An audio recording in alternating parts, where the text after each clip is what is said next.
Hey everybody, Princess Friend here. I have another driving video here, and I'm hoping that you can hear everything good. This is the first time that I've done one in this car. The other one was a much smaller car, and this one's our big car, so the sound and everything is a little bit different. Setup's different, but hopefully this isn't a terrible angle for you all. So I posted on my Twitter that I am not going to be going to see Minneapolis during the whole the memorial that they're going to have for Prince, which is that they're going to be putting up a bench and they're going to be doing a mural, which is pretty cool.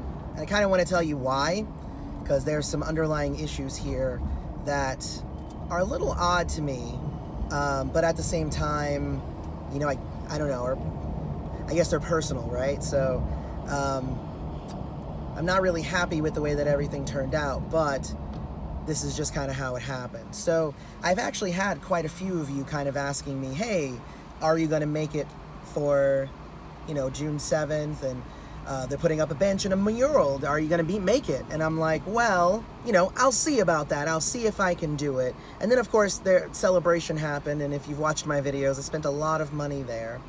But while I was there, while I was at the Minneapolis Music Cafe, actually, for the Jelly Bean Johnson experience, I met a man by the name of Joel King, who is the president of the foundation, who is putting together the mural and the bench and the celebration, the 3 days that's going to happen around Prince's birthday. And he gave me his card, and he said, like, hey, you know, you should try to make it here, and you know, for the thing. And you know, I thought maybe I was special, maybe he was giving it to me for some reason, but I think he just probably gave it to just everybody, I guess.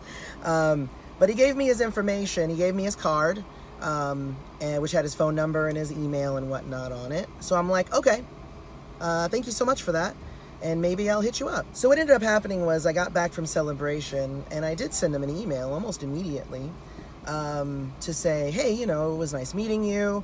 You know, what you're putting together sounds really, really cool. I'd love to handle it for the channel. I could get you guys some extra exposure. I could do interviews with you guys leading up to it, and then also go ahead and cover some stuff during it, and really just kind of help out with a lot of the promotion and whatnot. And that was what my email said. So I waited a couple of weeks and I didn't get anything back. So I mean, that's just, you know, I thought, oh, well, maybe he's just not interested. I mean, that's obviously that's a possibility. In the meantime, though, a friend of the channel emailed me and said, oh, hey, you should talk to the vice president, whose name is Norvis. You should talk to the vice president because she would probably really be into this and might be able to, you might be able to work something out with her. And I said, oh, okay, cool. So I called Norvis, and very, very pleasant phone call that I had with her.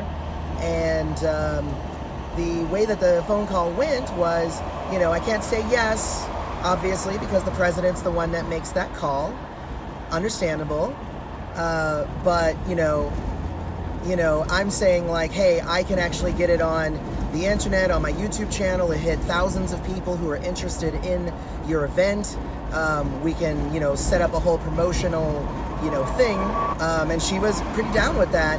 And I did say, I said, you know what, I have a lot of money kind of tied up in celebration. So, you know, like, it sucks that I kind of need to ask it, but I would love to come and do this stuff. But if there's any way you might be able to assist me with travel, then that would be really cool. I have a friend I can stay with in town, but really travel's the problem here, because a plane ticket's about $350. She says, well, how about this? Let me send you over to our event coordinator who does everything. His name's Paul. So she gave me Paul's number, and I said, okay, cool, let me go ahead and call Paul. I talked with Paul, and he told me the whole thing of, like, basically they don't really have any money. And I'm like, you know what, I completely understand, because they're a nonprofit, and they're like, we don't really have much of a budget. And I'm like, okay, cool. Like, it's cool if you don't have the money. Like, if you can make it happen, then cool. If you can't, then I completely understand. And maybe I'll try and work something else out on my end, because I really would like to come. And if I can work with you guys, then that's even better, because in that case I get access and I can come to all the events, and it'll be a lot of fun. and I think that everybody will have a great time with it. Paul's like, definitely, man, let me go ahead and talk to the president, Joel. I said, all right, you just let me know what's going on, and I'll await word. Well, I got word about an hour later where Paul says, oh, well, I was talking to Joel about it, and he wants to talk with you about your intent behind stuff. And I was like, I don't really understand what that means, but I'm willing to talk to him. And he says, well, like, he's basically just asking questions that I think you're the only one who can answer. And he's like, but definitely sell yourself. And I'm like, okay, I'll do my best. I'll do my best. So I got on the phone, I called Joel, and the very first thing he does is say, why didn't you call me? Why are you talking to the vice president and the event coordinator when I gave you my card? Why didn't you call me? And I said, what I normally do in business dealings is I send a soft email kind of as a transitioning period to a phone call, because otherwise, why are you going to remember me when you met thousands of people at Celebration? So I was like, hey, here's the email, here's who we were, this is where I met you, this is what I'm thinking of doing, and that's what that email said. And of course the first thing he says is, oh, I never checked my email. And I'm like, okay, so you should have texted me. And I was like, okay, so should I call you or should I have texted you? Well, why don't we just get down to business? Okay. He's like, so what is your intent? And I'm like, all right, well, basically what I've spoken with Norvis and with Paul is me being able to help out with some of the promotions and stuff. Well, I'm a cinematographer and I've been doing this for years. I mean, what are you gonna do with the footage that you take? Okay, well, I probably would put it up on my channel, but I also have, you know, access to TV stations and stuff in the Minneapolis area. Well, I've already made a lot of deals with the local affiliates like ABC and all that stuff, so why would I let you do anything, and why would I need to pay for you to come to the celebration? And I'm like, that makes perfect sense if you already have it covered. No one said that you have at this point. Well, I mean, and then you're just going to take your footage and you're just going to do whatever you want with it. And I'm like, I mean, is that not right? Did you want to do something else with it? Well, I mean, we already have our own film crew who's coming out, so I don't even understand why anybody would even talk to you about this. Why would we have a perfect stranger come out? Let alone, why would we need to pay for the perfect stranger to come out? I mean, what you're going to do is put that on your channel and make lots of money off of it. And I'm like, I don't think you know how YouTube works. Anybody who has a YouTube channel knows you don't make lots of money. I may make a little bit of money. And he's just like, so I think I'm against it. And I'm like, okay, well, thank you for your time. I guess I'll talk to you later. And it really rubbed me the wrong way, because all he had to say was, you know what, we actually do have a film crew that's already coming out, so we really don't need an additional person to help out with that. So thank you for your time. And that's all. That's all I needed. But instead, I got accused of trying to steal from them, and I got accused of trying to make a buck off of their hard work, as if I wasn't going to give anything back in return. So what this tells me is that we now have a mural and a celebration that is going to be put on by people who are, I don't know, I guess a-holes?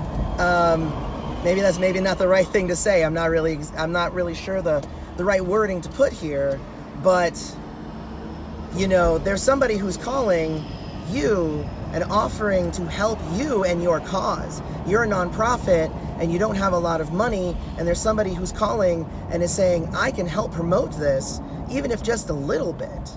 And even if he had said, hey, you know, really we don't have it in the budget to fly you out, but we would love to have you, I probably would have still tried to go ahead and make it happen.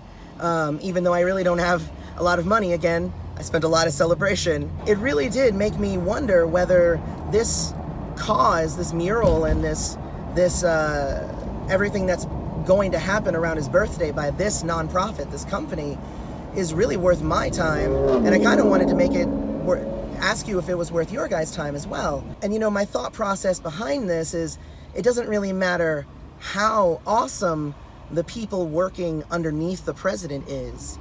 If the president is going to scoff at and accuse and be belligerent towards the people that they're supposedly trying to service with this mural and this memorial, then I don't know if that's a company that I want to support.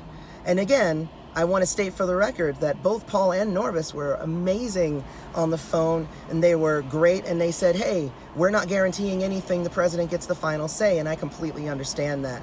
But there is a certain way that you handle business, and the way that the president and I had our conversation makes me feel like this is not a person who understands business.